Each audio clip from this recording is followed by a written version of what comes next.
Hello friend, আজকে আমার ভিডিওতে তোমাদের দেখাবো মোবাইল কিবোর্ডে কিভাবে বাংলা লেখা অ্যাড করবেন। প্রথমে তোমরা এরকম একটা ইন্টারফেস নিয়ে আসবে। উপরে দেখো সেটিং অপশান আছে, সেটিং অপশানে ক্লিক করবে। তারপরে ল্যাঙ্গুয়েজ অপশান আছে, উপরে ল্যাঙ্গুয়েজ অপশানে ক্লিক করবে। তারপরে নিচে দেখো অ্যাড কিবোর্ডে ক্লিক করবে। তারপরে দেখো সব ভাষাগুলো চলে এসছো, যে ভাষায় লিখতে চাও সে ভাষাটা সিলেক্ট করবে। বাংলা ভাষা হলে বাংলা, ইংলিশ হলে ইংলিশ, হিন্দি হলে হিন্দি, গুজরাটি হলে গুজরাটি, মারাঠি হলে মারাঠি, যে যেটা অনেকগুলো ভাষা আছে দেখো সে ভাষা লিখবে। আমি যেমন বাংলা ভাষা যুক্ত করব তাই বাংলা ভাষাটা করলাম। এবার এখানে দেখো ABC টু বাংলা, মানে ইংরেজিতে যদি কিছু লিখো তবে সেটা বাংলাতে পরিণত হয়ে যাবে। এটার জন্য শুধু বাংলা, শুধু বাংলা লেখা হবে।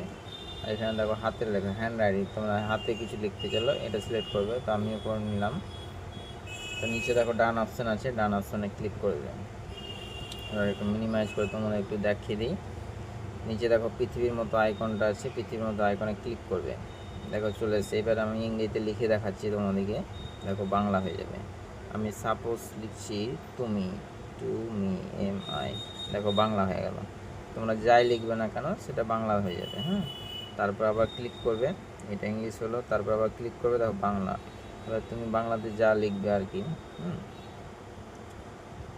সব এগুলো বাংলা হয়ে যাবে। তো আশা করি তোমাদের ভিডিওটা ভালো লেগেছে। ভালো লেগে থাকলে একটা লাইক করবে এবং চ্যানেলে নতুন হয়ে থাকলে সাবস্ক্রাইবার করবে। এরকম ইন্টারেস্টিং ভিডিও পাওয়ার জন্য নেক্সট ভিডিওতে আবার দেখা